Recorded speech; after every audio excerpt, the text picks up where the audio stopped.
Hello, everybody, and welcome back to the Surely You Can't Be Serious podcast. I am D. Graves. I am here with my co-host, Jason Colvin, and it is no longer a podcast. It is a quest. It is a quest for fun. I'm going to have fun. Jason's going to have fun. You all are going to have so much freaking fun that you're going to need plastic surgery to remove the smiles off your freaking faces. We're going to be whistling zippity-doo-dah out of our assholes. Ladies and gentlemen, welcome back. We are here to discuss two iconic movies from the 80s, National Lampoon's Vacation and The Great Outdoors. These are both John Hughes movies, but neither one of them is directed by John Hughes. We have been doing an 80s podcast for 4 years. Once we're done with our episode, this will be the fourth movie by John Hughes that we have covered, and we have not yet covered one that he has directed. That is insane. That is insane. We haven't done Breakfast Club. We haven't done Ferris Bueller's Day Off. We haven't done 16 Candles. We haven't done Curly Planes Sue. and Trains. Did you just say Curly Sue? Oh my gosh. Ladies and gentlemen, let me tell you a story about a geek in high school who married the high school cheerleader, and his name is John Hughes. Oh, great. I'm at your feet. Let's go. I will go into his history in just a bit. First, let me say this. This is just a side story, right? The Great Outdoors is directed by Howard Deutsch, right? And he's kind of one of John Hughes' go-to guys when John Hughes can't direct the movies. He is the go-to guy when John Hughes can't direct it. Exactly. The way he puts it is, I am Salieri to the John Hughes Amadeus. That's good. And so he's telling this story about when they're in the midst of shooting Some Kind of Wonderful, and they realize that they need a rewrite on a scene that they've got for the next day, 2-page rewrite, and he ends up falling asleep on John Hughes' couch. He wakes up and John Hughes hands him 50 pages of stuff. And he's like, this was a 2-page rewrite. What is this? And he's like, well, yeah, I didn't do that. I did this instead. Hands him these 50 pages, and it's the first 50 pages to Ferris Bueller's Day Off. It's incredible. The guy was, as Kevin Smith puts it, the Shakespeare of the 80s. Like, he could sit down at a typewriter and put forth genius in no time. Like, there were no hard, long, laborious writing sessions with him. He would put himself in a room for the weekend, and at the end of the weekend, he would come out with a movie. Yeah, just go in, knock it out. Oh, by the way, here's weird science. I did this in 3 days. Yeah. Or 2 days. Yeah. Now, guys, I'm going to digress significantly at this point. I got to talk about this for a second, okay? So this past week, I saw the movie The Flash, and I was very excited. I even remember watching the movie and thinking to myself, these guys have got it. Jason has said, when we talked about Top Gun Maverick, we said he figured out the formula, right? You throw back to certain spots, and then you give us something new. And I'm watching The Flash, and I'm thinking to myself, they've got the formula right. They threw back to the right things. And I'm not going to spoil it unless you haven't seen the preview. If you haven't seen the preview, skip the next 15 seconds. But Batman 89 is a big part of this movie, and I felt like they absolutely nailed a new movie by throwing back to an old movie. Jason gives it a C+. So I ask you all, just once you've seen the movie, send us an email, hit us up on Twitter, hit us up on Facebook, and tell us which one of us is right. I'm giving this movie a solid A. Jason gives it a C+. I will say this. You know how much I hate CGI. The CGI is a distraction, but I just knew that going in, and I put it aside, and I said, I'm not going to worry about the CGI and the bad CGI that's DC always does. I'm just going to enjoy the story. And I felt like it was a great story. Yeah, you did. Not so much. Well, I liked it. I do think there was some missed opportunity there. I think it could have been better. I do think it was the Barry Allen character was annoying, and then you had him on screen 2 times for the entire, and I've come to grips with myself. I think what I really wanted was Batman 89 Part 3. Right. And Batman, so, and that's not what it was. Maverick. Exactly. Yeah. Exactly. So I was a bit disappointed, but I did enjoy it, and I thought it finished strong. So. And guys, just, full disclosure, we have another podcast that's called The Podcast Full of Kryptonite, where we co-host with our friend from the 30-something movie podcast, John Reed. John Reed feels the same way that Jason does. I am in the minority on this situation. Please come and back me up and say The Flash is a good movie. Okay, guys, this episode is brought to you by our new executive producer, Mr. Tim Epp. Tim signed up on our Patreon page. Thank you, Tim. We truly appreciate you. As with all of our Patreon members, we usually ask, hey, what do you want us to talk about? And he suggested Rush. He thinks that Rush is the band to compare to somebody else. He suggested maybe some other Canadian bands like Loverboy or Bryan Adams. I'm all good with that. I mean, Rush is heavy in Ready Player One, and that's good enough for me. Hey, listen, he is our third Canadian patron. Hey, what's go going Canucks, on? man. What is going on in Canada, man? We've established a little bit of popularity up there. Let's go, America. And hey, guys, we're bringing you today The Great Outdoors with Mr. Dan Aykroyd and Mr. John Candy, two monumental gifts from Canada to the U.S. No doubt. That's awesome. All right, so I want to shout out our buddy Chris Weber. Chris, much further south. Yes.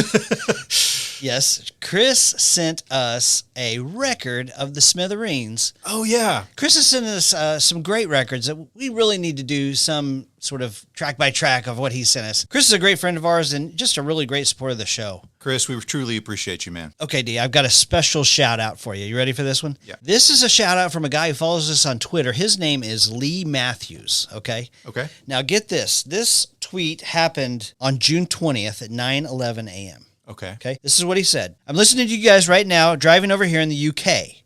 Love your guys' work. Thank you very much. Oh, how about a Verses of Eastwood? Every Which Way But Loose versus Any Which Way You Can. Just a thought. But that was the day that we released it, right? So I hit him right back. I'm like, you mean like this? Bam. So he suggested a matchup that we had literally released. We dropped it that morning. Oh my gosh, that's hilarious. How about that? That's fantastic. I know. Well, there you go. Your wish is our command. We're here to serve. Thanks, Lee. Appreciate you, buddy. And then finally, I want to give a quick shout out to our good friend, Jeff Johnson. He sent me a couple of DVDs that just really made my day. So he sent me the director's copy of The Outsiders, which we talked about. Yep. And then he also sent me a DVD of Wisdom, early Emilio Estevez, Demi Moore movie that he and I had been talking about. We may cover in 1986. So, Jeff, thank you very much. We appreciate you, buddy. And now, back to John Hughes. Okay, so John Hughes, he actually moved around a bunch. He wasn't only raised in Chicago. I think he said in 7th grade he had gotten his life finally figured out, was popular with people, and then they moved to Chicago. And I think he was a nerd for pretty much all of his high school career, but he did, in 1970, end up marrying one of the cheerleaders, and they stayed married until his death in 2009. So he gets married to her in 1970. The cheerleader? Yes. And then he promptly drops out of the University of Arizona. Okay. He starts writing jokes for Rodney Dangerfield and Joan Rivers, just sending them. Just 20-year-old guy just sending jokes to these two comedians. And then he gets a job as a copywriter at an advertising agency, works at Needham, Harper, and Steers, went to another advertising company called Leo Burnett Worldwide in 74, and he's the guy, I sent you this ad earlier, he's the guy that comes up with the Edge credit card shaving test. So if you guys can remember it, like they shave the guy's face with, Edge gel on one side and regular shaving cream on the other side, and they rub a credit card on his face, and it's scratchy on the shaving cream side and smooth on the Edge gel side. That is Mr. John Hughes' first worldwide success, is a shaving gel commercial. With an ordinary credit card, we're going to prove that Edge lets you shave closer than the leading foam. First, listen to an unshaven face. Now we'll shave the left side with foam, the right with Edge. Edge lubricates as it lathers so we can press harder to shave closer than foam. Now listen to the foam side. Then listen to the Edge side. Foam, Edge. Edge lets you shave closer than the leading foam. So he is working for this advertising company, and one of their clients is Virginia Slims. So he ends up going over to the Philip Morris headquarters, which happens to be in the same building as a little-known magazine called National Lampoon. Oh, this is good. Okay. So no idea about this. Yeah, so he realizes, hey, I don't have to sell my jokes for $1 a piece to these comedians. I can sell funny stories to this magazine. And P.J. O'Rourke, who is kind of the main guy over at National Lampoon at the time, said he would write things so fast that we almost couldn't keep up with him. So some of his submissions were things called April Fool's Day and My Penis and My Vagina. Okay. All in these kind of kid perspective storylines, right? Sure. And one of them was called Vacation 58, from the point of view of a little kid who goes on a vacation road trip with his family. That is what leads us into this movie, the National Lampoon Vacation movie. And from that story, Vacation 58, we also get parts of Christmas Vacation. Yep. That we've already talked about. Yes. Yeah, there are all kinds of things that spill over into the other vacation movies. I mentioned earlier, we've covered a few John Hughes. We covered Christmas Vacation and we covered Home Alone. Again, different directors on those. But in rewatching Vacation, it's so much, like you can tell that Christmas Vacation is like, let's pick up some of these best parts. You got the SWAT team at the end. You've got the loss of control by Clark when everything is finally hit its peak and he loses it and cusses everybody out. And when he kidnaps his boss at the end of Christmas Vacation, yeah, they actually do a great job. It's funny and it's lighthearted and the whole family's there and it's a Christmas thing. That was the deleted ending for the original Vacation movie. Right. Like they took it to theaters. They filmed that where he kidnapped his boss, and Harold Ramis said there was not a laugh for the last 20 minutes of the movie. Right. So the who they kidnap instead of his boss is Roy Walley, yeah. Roy Walley, exactly. Yeah, he's in some mansion and they go in and kidnap him and force them to do dances, like him and the other rich guys to do dances. And then later he takes over a plane, which shows up in European Vacation. Yeah. And yeah, last bit, they're like, nope, this isn't working. So they literally come back 6 months later to shoot the ending that we all know, where they end up at Walley World and they bring in John Candy. And that's how you get one of our major connections between these two movies. Well, and also, if you'll notice, Anthony Michael Hall is about 6 inches taller at Walley World than he is the entire rest of the movie. Yeah. Pretty crazy. Yeah. So this was not his first script to be made. There was another one. Okay. It was called National Lampoon Class Reunion. Yeah. And it was a dismal failure. Yeah. National Lampoon had come out with Animal House and then had come out with National Lampoon Class Reunion, fail. National Lampoon Goes to the Movies, fail. So they weren't doing too well at this point. Uh-huh. Now, the editor for National Lampoon, I talked about him on our Christmas Vacation episode, is a guy named Matty Simmons. Now, if you don't remember, Matty Simmons is one of the guys who was a creator of the first credit card, in addition to being a huge movie producer and a... What are you talking about? Yeah, Diners Club card first started with Matty Simmons because he did food reviews. That's what happened. Go check out if you want. If you want the full story, go check out our Christmas Vacation episode. I forgot about that. Okay, keep so going. He's got this story, Vacation 58, that John Hughes has written, and he brings it to his buddy Jeffrey Katzenberg. Right. And Jeffrey Katzenberg's like, nah, won't work. It's too episodic. Yeah, I mean Jeffrey Katzenberg has had a lot of very good decisions in his life. Yeah, this was not one of them. That's right. It's like it won't work. Yeah. They're going here, they're going there, they're going here, they're going there. There's not a movie there. Yeah. Matty Simmons is like, yeah, because it's a vacation. That's the way it's like a road trip. It's a road trip. Yeah. They're going places. It is episodic. Turns out that's the way life is. You go from one chapter to the next. Have you ever been on a road trip before? So that doesn't work. And so he ends up with his agent going over to Warner Brothers. And Warner Brothers, all of them are like, nah, not really interested in that story either, except for one guy named Mark Canton. Mark Canton is a relatively new executive at Warner Brothers, and he's like, I love it. I want to do it. Let's figure out how to do it. And they make it happen. Now, Mark Canton, this is his first big movie. He goes on to do Purple Rain, Batman 89, the Lethal Weapon series. Not a bad record and a good start off with this movie. Wow. You're telling me that the same guy who did Lethal Weapon and Vacation did Purple Rain? Yep, he was the producer. He was the guy behind the money and the big studio that said, "Let's make these things happen." That's fantastic. Yeah. So here's the interesting thing. At this point, so Matty Simmons says that he bought this at a embarrassingly low price, like insultingly low to John Hughes. Yeah. And he said, now he's gone on to do better things, and of course, so he's okay, so he doesn't really feel that bad anymore. Right. Well, and credit to Matty Simmons, he made it a part of the contract that John Hughes would be the guy who would write the screenplay. So John Hughes writes the screenplay for National Lampoon Vacation. Again, he does it from the perspective of Rusty. Yes. Not of Clark. Right. But Harold Ramis gets involved and Chevy Chase get involved, and they say, let's make it from the dad's point of view instead of the kid's point of view. Yeah, that absolutely happened. But here's the deal. You hire Harold Ramis, who just came off the success of Caddyshack, right? Yeah. And Caddyshack, it had been about 3 years prior to. Mm-hmm. and it didn't do great at the box office, but it had really built a strong cult following. Absolutely. And of course, Chevy Chase is like the coolest guy in the world at this point. He'd been in Foul Play, he'd been in Caddyshack, Under the Rainbow, Saturday Night Live. He was Mr. Cary Grant, U.S. stud. I will say this. He had a couple of movies right before this that were not like Oh Heavenly Dog. Oh, Heavenly Dog. And Modern Problems. It was just a couple of movies that were not that great. And so Under the Rainbow is that one might of have them. been, yeah. Carrie Fisher in a bra. Hello. Yeah. All right. But anyway, you have a few entities that are on a downward trajectory instead of an upward trajectory, right? Chevy Chase being one, National Lampoon being the other.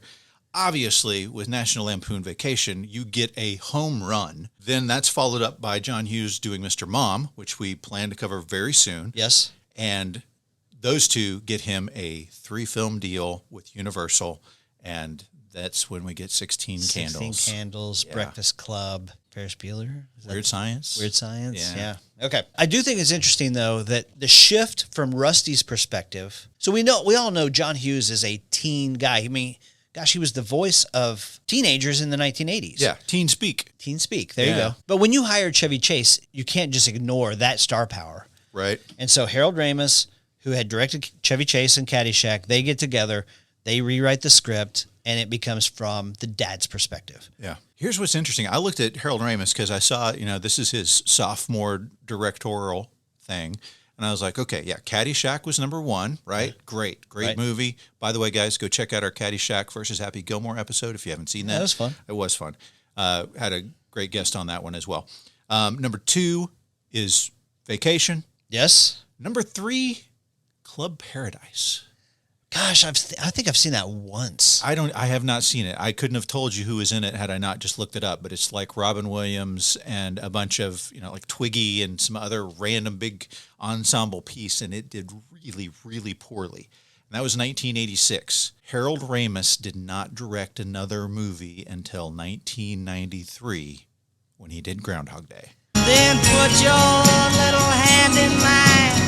There ain't no... Go back and check out our Groundhog episode. Versus Multiplicity. I had to think hard. I was like, what did we compare Groundhog Day to? It was so lopsided, that particular matchup. Yeah. But yeah, check out Multiplicity and Groundhog Day. So that's interesting because right after he directs Vacation, Harold Ramis stars in Ghostbusters. Yeah. Which, second biggest movie of 1984? Yeah, I think so. I mean, huge, right? Here's something for you that I just ran a bit of trivia that happened because I happened to watch the Shawshank Redemption in the last week. Yeah. The warden from Shawshank Redemption. Yes. He's the guy who plays Harold Ramis's ghost in Ghostbusters Afterlife. I was like, those two guys don't look anything alike, but they put the right prosthetics on his face, and I guess whatever features he has, they matched up very well with what Harold Ramis looked like. I thought they just took they just created a CGI of Harold Ramis's face, but no, it was actually the warden from Shawshank Redemption plays the ghost of Harold Ramis. You are blowing my mind. There you go. Just a random thing that happened in life, not even for this episode. You are blowing my mind, There you Miss Fussy Britches. Is it being too obtuse? Okay. Hey, here's something interesting. Chevy Chase, when he was signed on to do Vacation, he went to Harold Ramis. He's like, listen, I'm not a father. How do we play this guy? And I could not believe it because he seems like the every dad. Yeah. I mean, I really think he nails this part. Chevy Chase, his two best roles, in my opinion, are Clark Griswold and Fletch. Those are the movies that he does the absolute best in. Sure. I just couldn't believe he wasn't a dad at that point. Yeah. All right, D, so I've got a question for you. Yeah. Okay. Name me a movie written by John Hughes with a great all-American dad. Yeah. A mom who has to handle that dad a little bit. Right. Right? Yeah. They take a reluctant family vacation. Okay. You have annoying relatives that show up. Yeah. And you encounter a dead person. This is like every vacation movie. Well, it's actually National Lampoon's Vacation and The Great Outdoors. It is. What? Yes, it is exactly the same. It's like a reboot of Vacation. So you're telling me that basically John Candy's character in The Great Outdoors is Clark W. Griswold? Yes. And here's the thing. Okay, stay with me on this. Oh, yeah. Okay, so we talked about how Chevy Chase and Harold Ramis changed the perspective of Vacation from a teen point of view to the dad point of view. Right. Okay? Yeah. He wasn't all that happy with that, right? John Hughes is a pretty particular guy. Okay. Now, do I think that he just took that story and remade it in The Great Outdoors? Yes, I do. Yes, I do. Okay? Yeah. And I've got evidence to back it up. Okay. Because he's done it before.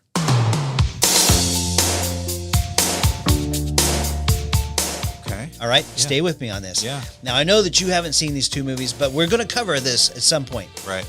The movie Pretty in Pink. Yeah. Molly Ringwald, Andrew McCarthy, James Spader, John Cryer. Right. Right? And you have this sort of love triangle. Is that before or after Superman? That's before. Yeah, it's good. Okay. He was so dismal in Superman. All right, sorry, digression. Dude Go of ahead. Steel. Okay. They finish out Pretty in Pink. Andy, the Molly Ringwald character, she ends up with John Cryer's character. Right. Well, the studio says, no freaking way. Cut that. There's no way we can do that. And then they change it, and you have the epic reunion of Andrew McCarthy and Molly Ringwald, which test audiences hated the original ending, which was the John Hughes ending. Okay. The studio said, no, we're going to change it. John Hughes is like, heck no, we're not changing it. No, we're changing it. Yeah. Right? So they remade it where she ends up with the boyfriend. Touch you once, I touch you twice, I won't let go. Right. You have the swell of the music from OMD, and everybody loves Pretty in Pink. Right. Well, John Hughes was not happy, and he was very, very mad about that. He wants the cheerleader to end up with the geek. Right. Right? So basically, he turns right around and does Some Kind of Wonderful, which is a reboot of Pretty in Pink, where he does what he wants, and it's the exact same thing. So if I understand your theory, Yes. he was unhappy that they changed National Lampoon Vacation storyline. And so, 5 years later, he does it again and gives it his own storyline. Yes. And that's why we're comparing these Yes. two movies today. Yes. All right. It's I love the it. same movie, just revamped a little bit. I love it. I love it. All right. Instead of Cousin Eddie, you get Cousin Roman. Yes. Wow. Yes. You're blowing my mind. I love it. I love it. So this goes into our summer of 1988. The Great Outdoors came out June 17th, 1988. Just to touch on this, guys, we're talking about 1983 and 1988. We're talking about these movies are celebrating their 40th and 35th anniversaries this year. I can't believe these movies are this old, man. I know, right?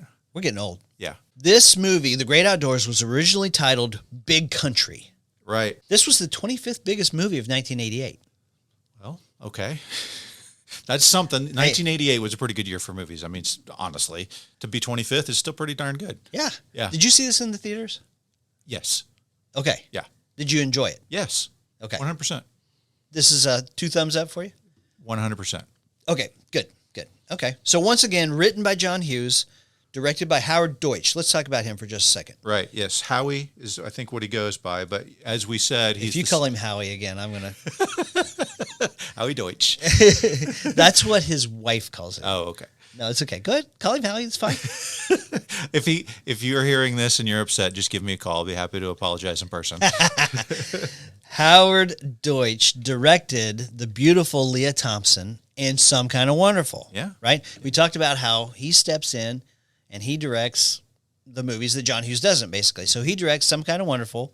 He starts dating his leading lady and ends up marrying her, and they've got kids, and they're still married. Awesome. Yeah, it's So fantastic. it is great. By the way, just on Leah Thompson, I'm going to be bringing up Back to the Future shortly. And for those of you that don't know, Back to the Future is my favorite movie from the 1980s, so I will be bringing it up later in the podcast. I won't tell you when. It'll just be a surprise. That's fine. That's Okay. fine. All right. We actually talked about Back to the Future last week when we talked about Clint Eastwood, the biggest yellow belly in the West, right? I think it should be in every episode.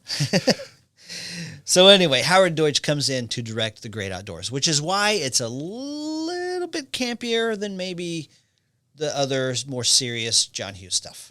You mean like Vacation? And yeah, You think it's more campy than Vacation? well, that was directed by Harold Ramis. So Right. it's not Breakfast Club. Right. You know what I mean? Right. So, I mean, you have talking raccoons. Okay? Subtitled. I am not a fan of the talking raccoons in chipmunk speak. Yeah. Yeah. Okay. So yes, I do believe The Great Outdoors is just a revamp of Vacation. Fantastic. Okay. I can live with that. I can live with that. Cool. Just one more thing on Vacation. Yes. It was released July 29th, 1983. We're coming up on the 40th anniversary. Yeah. That weekend, it opened against Private School and Kroll. Oh, Kroll. There's a throwback. Yeah. When are we going to do our Kroll versus Beastmaster episode? I don't know. Maybe next year. Before we get into the movie, I want to talk one thing I want to bring up real quick. Yeah. The movie poster. Let's talk about both movie posters. Let's talk about both movie posters. Okay, let's talk about both movies posters. How about we do that? Echo?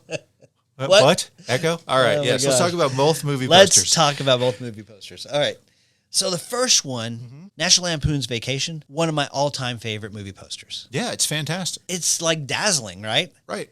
You have Chevy Chase, who's muscled up and he's ripped up and he's got the tennis racket and he looks like a gladiator champion dad. He looks like Conan the Barbarian, He does. which was also a big movie in that time period. That's right. But I looked, there isn't a Conan the Barbarian poster that is identical to this one. But as it turns out, the guy who did the poster did a whole lot of Conan the Barbarian artwork. Yes. That guy's name is Boris Vallejo. He also did posters for Barbarella, Okay. The Empire Strikes Back, Oh, wow. and Q the Winged Serpent. Oh. You remember that movie? We have talked about this before. Why Yes. in the world have we talked about that? I don't remember I what feel like context maybe it we was talked a about. special effects. Maybe it. It's one of those cheesy gargoyle-like movies that I still loved. Okay. And then let's flip back to Great Outdoors. Yeah. So Great Outdoors, if you are from the U.S., the image that you probably have in your head is Dan Aykroyd holding John Candy up by a fishing line on the poster. Yeah. Well, okay. Yes, do you have something to say? Yeah. Oh, okay, good. So here's the deal with that. Yeah. That's based on a magazine, a Canadian magazine, I believe, Of course. called The Great Outdoors. And so the poster is made to look like the front cover of that magazine. Right. So do you know why they changed the title from Big Country to The Great Outdoors? Yes, I do. Well, then share it, please. Do you know? I do. Okay, well, We Because- both know, but we're going to blow your mind. That's ladies right, and okay. gentlemen. We're here for you. because they didn't want to get anybody confused with the movie Big with Tom Hanks. Yeah. So, by the way, go check out. That's an episode from this season. Big versus Twins. Big Twins. Yeah, That the Big reason you Twins couldn't episode. remember that is because Big is so much better than Twins. That's true. That's true. And by the way, on that track, yakety yak, don't talk back in both Take out movies. the papers and the trash. It is in The Great Outdoors and it is in That's Twins. right, it is. Two movies from 1988 that throw back to the same song from the 50s. Yeah. Yakety yak, don't talk back. Okay, I'm a quick question. Yeah. Do you ever sing with your children in the car? Yes. Will they sing oldies with you like that? Are they putting on the headphones to listen to Blitz Creek Bop? I don't think I have any kids that listen to the Ramones, but Hey, I will tell you something. I do really love the scene. Of course, we talked about Ellen Griswold, Beverly D'Angelo, who was in Every Which Way But Loose, we covered a couple of weeks ago. Yeah. She was a singer. Mockingbird, tell me everybody, have you heard? Have you heard? He's gonna He's buy gonna me a buy me mockingbird. a mockingbird. And if that If that mockingbird don't sing, mockingbird don't sing, he's gonna buy he's gonna me a buy diamond me ring. a diamond ring. And if that If that diamond ring don't don't shine, shine, it's gonna shine. yeah. And so she's like nailing it. Yeah, with, she's getting the harmonies. I literally had that thought as I was watching again. I'm like, I can tell that she's a singer now. And I also had the thought, I wonder if the Farrelly brothers deliberately did the throwback to It's got to be. Mockingbird. I It would has to think be, so, right? Yeah. But it never occurred to me until I would rewatch the movie. I'm like, oh, they're singing Mockingbird, the exact same thing that they do in Dumb and Dumber.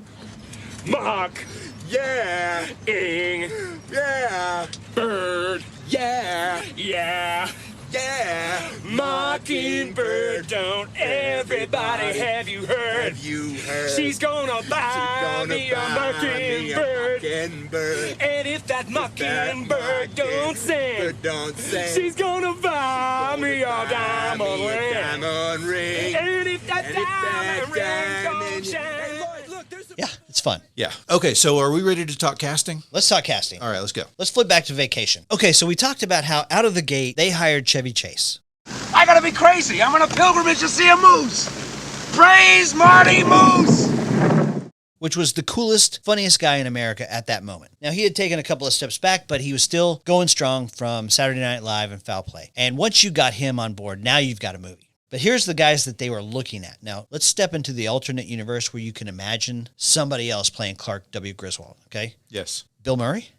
Well, of course. Bill Murray and Chevy Chase were pretty interchangeable in the 1980s. Well, yes, they were the rivals. Okay, now then, here you go. Robert Klein as Clark Griswold. Robert Klein, not Kevin Klein. Robert Klein. Now, Kevin Klein I could see, actually. Yeah, Robert Klein, no. Richard Belzer. Yeah, both of those guys were like comedians that I never thought were funny. No chance. And they're not suburban dads. So, lucky for them, they got Chevy Chase right out of the gate. Okay? Now then, they had to find the right woman that matches up with Chevy Chase, right? Somebody has to take care of this madman. So here's who they wanted. Kim Cattrall. Okay, this is pre-Mannequin but post-Porky's, right? Yep. So she'd been hot. I mean, that Oh, she's beautiful, right? would have been a great shower scene or jumping in the pool scene. No doubt. Yeah. She's pretty enough to drive the Ferrari. I mean, Kim Cattrall in 1983 was Yeah, for sure. smoking. But for whatever reason, she didn't quite work out. They also considered Maureen McCormick. Does that ring a bell? It does ring a bell, but I don't remember who that is. Maureen McCormick. Yeah. Here's the story of a lovely lady. She's the Brady Bunch kid? She's Marsha. Marsha. She She's ended up being Marsha. really hot. I forgot about that.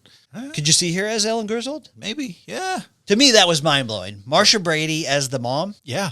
Okay. You know? I like it. Okay. They wanted somebody sweet but sexy, right? Nailed that. Had to be matronly, sort of motherly, but also had to be, hot, Yeah. right? They wanted somebody hot and kind of spicy. Yeah.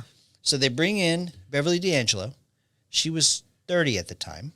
Okay. And she didn't want anything to do with it. She's like, I don't want to play the mom. I want to play the hot woman, Uh-huh. But when she shows up, she said she and Chevy just kind of fell into this relationship. Uh-huh. Okay, let's go. Come on. Where's Edna? She's in the car. Good. Come on, kids. Get your butts in the car. Go. Don't you want to look at the Grand Canyon? Great.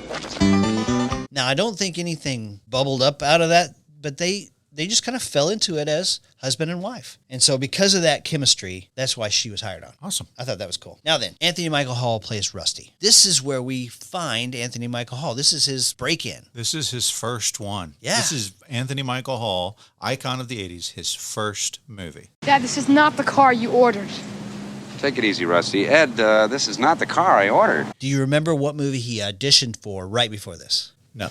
The Outsiders. Oh, okay. Yeah. He auditioned for Johnny, I believe. Yeah. And this is where he gets introduced to John Hughes. He goes on to 16 Candles, Breakfast Club, Weird Science. He was supposed to be Ferris Bueller. He turned down Ferris Bueller and he turned down another movie that Hughes was doing, and that kind of it was upsetting, and they kind of lost touch after that, which is tragic. Yeah. They talk about Molly Ringwald being John Hughes' muse. I think that Anthony Michael Hall was also No doubt. muse. If you want to hear the story on that, at a film buy, I did a podcast with Jeff Johnson on Out of Bounds. Oh, yeah. Which was like an action movie starring Anthony Michael Hall in 1986. Right. That was the movie he chose to do instead of Ferris Bueller's Day Off. Gosh. There are bad choices, bad choices. and then there are bad choices. Yeah. So here's the deal. They went all over the country looking for Rusty, and they just couldn't find anybody that they liked. Harold Ramis said they were like depressed. They're like, we can't find Rusty. And everybody was so over the top, like too much. Every kid was like on, and they went in, and Anthony Michael Hall played it kind of minimalist, Shy. and he had braces. Oh, yeah. Don't take off your braces. Yes. When they hired him, they're like, great, you got the job, kid. Don't take off your braces. Which is great. Can right? you imagine, though, as a kid, if you had braces as a kid, as soon as you got them on, you were waiting for the day to take them off. Right. And now you get cast in your first major movie and they say, don't take your braces Right. off. So next was Audrey, Yeah. the daughter. Okay. They brought in Dana Barron. They just want to see the chemistry with Anthony Michael Hall. She said she had older siblings, so she understood the stop touching me and making peanut butter faces. Rusty's at you. licking his hand and touching me. Exactly. She and Anthony Michael Hall just fell in right away like siblings. Yeah. She was hired right away. Yeah. And you told me that Anthony Michael Hall kind of had a crush on her. Anthony Michael Hall did have a crush on Dana Barron. He said she was a little hottie. Yeah. And I heard that they were, we talked about, Beverly D'Angelo being the little sexy mom, and they're all getting ready to film the shower scene, right? Yes. And she comes in and, she's got her robe on and they're all getting ready. And all of a sudden, Marty Simmons, who is there, is like, hey, what are you doing here? Anthony Michael Hall had snuck in to try to sneak peek of Beverly D'Angelo doing the shower scene. Can you blame the kid? I cannot. Are you going to bring up the story? So We're finally here. Yes, it was 1983. I was 7 years old. I've told this story a million times, but I'll tell it again. It was 1983. I was 7 years old, and my cousins and my brother and I bought tickets to see the movie Snow White, and we walked into the theater and theater hopped from National Lampoon Vacation to Risky Business to Trading Places. And so in one day, I saw Jamie Lee Curtis's boobs, Rebecca De Mornay's boobs, and the first one, the one that changed my life, the one that I went, oh my gosh, I didn't know they could do this in movies, was Beverly D'Angelo. That's wonderful. And in rewatching it, I was like, that scene was over in a blink, but it is etched into my memory as though it lasted 4 hours. So here's the funny thing about that. It was a closed set. Of course, that's why they were trying to keep all the non-essential people out. The under 14-year-olds. Exactly, right? They're like, okay, Beverly, whenever you're ready. And Maddie Simmons says that she took off her robe and like walked across the room and was doing stuff. And he's like, Beverly, you don't have to take your robe off until you're like ready to get in the water. I mean, Uh-huh. She's like, please, I did 400 shows of hair where I was naked every night. Yeah. She's like, this is nothing to me. Nice. Bravo. Bravo. Yeah. Okay. Lastly, just a couple more people I want to bring up real quick. Uh-huh. Imogene Coca plays Aunt Edna. Glad you brought her up. You enjoy throwing up every 5 minutes, Claude? Clark. I thought so. Whew. Well, am I going to eat or am I going to starve to death? This movie is not this movie without Aunt Edna in it. She is a gem. She's awesome. Yeah. She was a comedian from the 60s. Yeah. She was on the Sid Caesar show and stuff like that. She was in Sid Caesar show, won many awards for her work in comedy TV shows.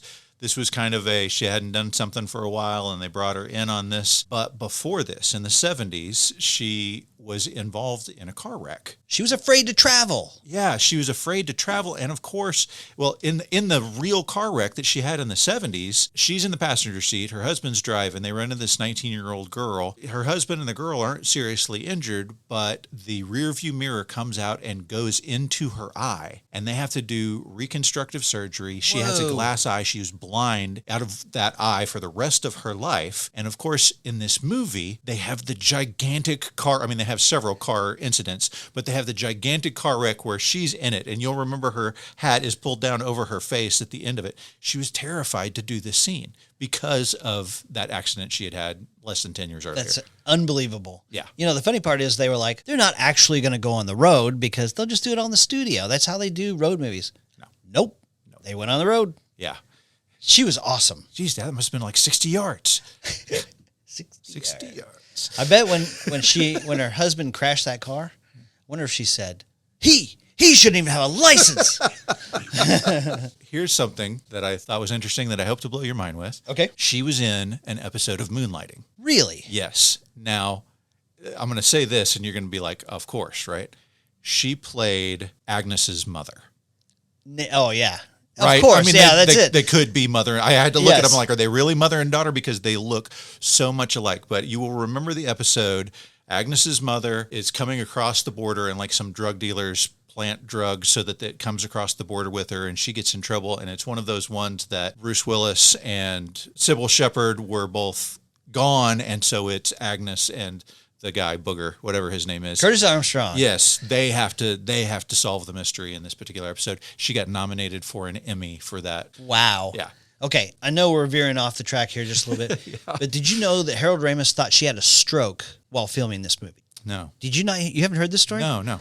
Okay, so listen to this. So they're filming one morning, and she's in the back seat, and it's some scene with Imogen Coca, right? Uh-huh. So they've been working on this scene all morning. Right. They go to break for lunch, and when they come back, Harold Ramis is like, "All right, Imogen, whenever you're ready," and she's like, "Okay, what are we doing?" He's like, "Well, we're gonna keep doing that scene where we're working on right before lunch."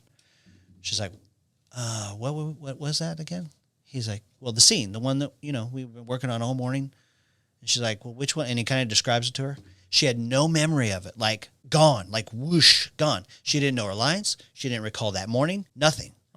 So they called the paramedics. They're like, this woman had a stroke. They thought we're going to have to shut down production. They were very, very worried about her. And so she gets checked out. Paramedic says, well, she's okay. She and her husband spent all that next night relearning her lines. Wow. Yeah. That's really weird. Yeah. She was really frail during the filming of this. Well, it's interesting that you say that because I read something, I cannot remember at this point what the movie was, but basically it was a movie or a TV episode, but they had to be out in like the 15-degree weather. She sat on a sidewalk, like she was playing a homeless person. 75 years old, sat on the sidewalk in the snow for hours and hours. And like all of the 20-somethings were like huddled by the heater and complaining about the cold. And she never complained once. They said she was the consummate professional, just tough and could bear through anything. Well, that's interesting. So the woman who played Cousin Catherine, her name is Miriam Flynn. She was in the house, Cousin Eddie's house. And Imogene's like, I just don't know if I can do this. I'm just not very strong, and I'm just not feeling it. And she was kind of whining. And Miriam's like, man, I don't know if she can do this. And then they're like, okay, Imogene, whenever you're ready. And she's cracked that door open and was like popping out with her little walker. Am I going to eat or am I going to starve to death? And she said she just nailed it. So she was just kind of a little bit frail, but she nailed it anyway. Do you think it's funny that both of us just got fascinated with Imogene Coca on this deal? Yeah. I think it's great. Other folks that you got from Vacation that you want to talk about? Yeah. So Randy Quaid plays Cousin Eddie. His defining role. I don't know why they call this stuff hamburger helper. It does just fine by itself, huh? I like it better than tuna helper myself. Don't you, Clark? You're the gourmet around here, Ed. He nails it, right? Right. They could not have done better with either of these. If you said Randy Quaid and somebody was like, I don't know, and you're like Cousin Eddie, like, oh, right. Right. It's defining role. They wanted Robin Williams to play Cousin Eddie. That would have been too much. Yeah, too much. Yeah. Randy Quaid is just enough. Yeah, Robin Williams, too much. Yeah. And they have the kids there at the shack that they live in. Yes. And you've got the boy. Cousin Dale? Who doesn't have the video games. Doesn't have asteroids, doesn't have a Space Invader. Well, Dad had asteroids. Some days can't even sit in the toilets. Hey, you got Pac-Man? No. You got Space Invaders? Nope. You got asteroids? No, but my dad does. Can't even sit on the toilet some days. And then there's the sister. Cousin Vicky. Cousin Vicky is Jane Krakowski? Exactly. I'm going steady, and I French kiss. So everybody does that. Yeah, but Daddy says I'm the best at it. So in the 90s, when I started watching Ally McBeal, I'm like, oh, that's the cousin from Vacation. And now she was a huge Broadway star. She's been in a ton of stuff. 30 Rock. Yeah, she's all over the place. Yeah. This is where she got her start. Yeah. Of course, you have John Candy as Russ Lasky, the security guard at Walley World. Yes. They brought him in the last second. Yep. And I would make an argument that he may be John Hughes' most valuable player ever. Right? I mean, he's up there with Molly Ringwald and Planes, Trains, and Automobiles, Uncle Buck. Home Alone, Great Outdoors. He plays Gus in Home Alone. That's right. Whenever you need something to perk up the funny, you bring in John Candy. Yeah. Okay, one more person. Two more people I want to talk about. Okay. Christy Brinkley may have been the most beautiful woman on the planet in 1982 when they filmed this. Yeah. She was not an actor. And not a dancer.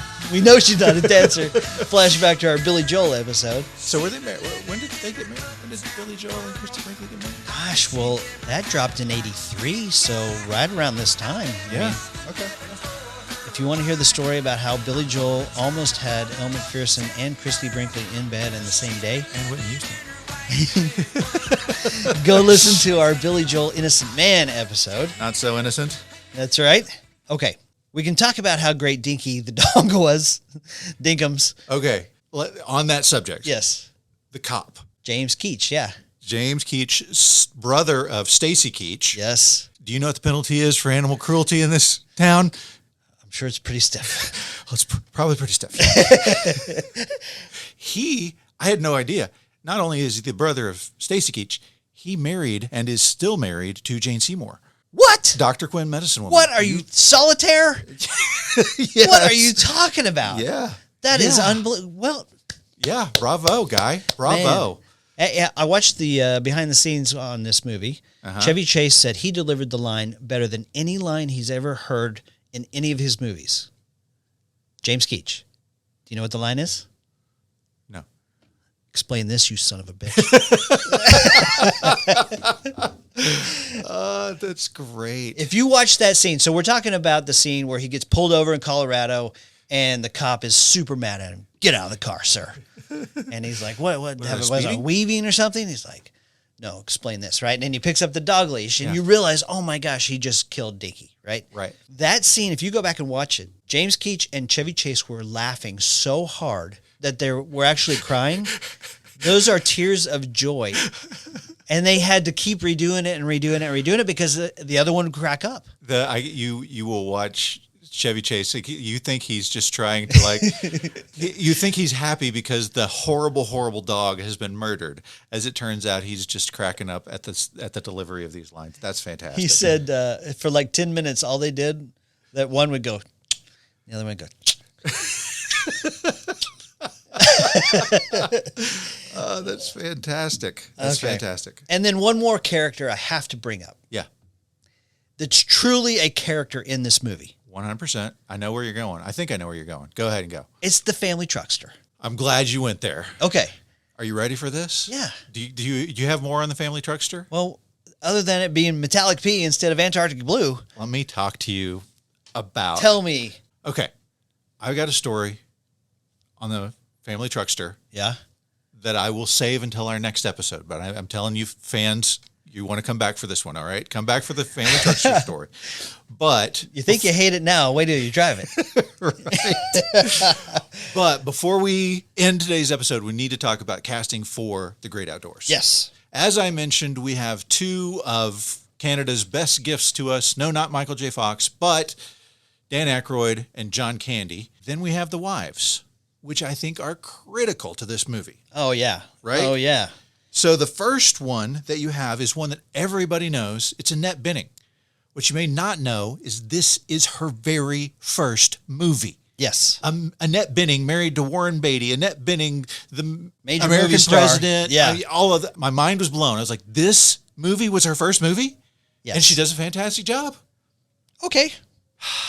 Are you really? What? No. She does a fantastic job. Okay. She's not very likable in this movie. Because she's not supposed to be likable. Exactly. Okay. All right. Yeah. Okay. There you go. Okay. So let's talk about it. So Roman Craig is played by Dan Aykroyd. He is the supposed investment broker, the rich, jerk, uninvited brother-in-law, John Candy. Yeah. This is the third movie that Dan Aykroyd has done with John Candy. Can you name the other two? You've got Blues Brothers. Yes. Which is great because they have a song, an Elwood Blues song that comes up in this movie. Yes. And then is it after Blues Brothers? It's before. Before Blues Brothers. Directed by Robert Zemeckis.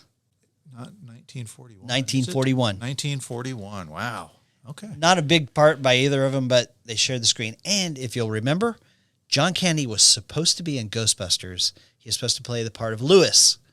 Oh, right. But he didn't understand it. He said, call my buddy Rick. Yes. That's Took fantastic. over by Rick Moranis. So could have been a fourth movie. Wow. Okay. And they would go on to do your favorite movie, Nothing But Trouble. Oh, my gosh. I totally forgot about that. Yeah. Dan Aykroyd is the old codger judge. It may be the worst movie of the 90s. We have to go back and check that out. Yeah. Okay. So, do you know who they wanted to play Roman? Tell me. Chevy Chase. Well, sure. You know? Yeah. Chevy Chase and Bill Murray. Oh. Both for Roman? For Roman. Oh, okay. I see. They wanted John Candy as the family guy. They were set on Candy already, but the Roman was a question mark. Yes. Okay. All right. Yeah, no, I think Dan Aykroyd is the right fit. I do. Dan Aykroyd has a style and a character that he really does well. Yeah. That's it. Yeah. Right? Bill Murray, he's too likable. Even when he tries to play a turd, like in Scrooged, he comes off as sympathetic and likable. Yeah, I suppose so. Okay. John Candy, as we talked about, he is John Hughes' MVP. When we need funny, right? He's his go-to guy. By the way, we didn't talk about this, but let's touch on this real quick. John Hughes didn't direct The Great Outdoors, even though he was like, I'm going to redo Vacation and do it the way that I wanted to.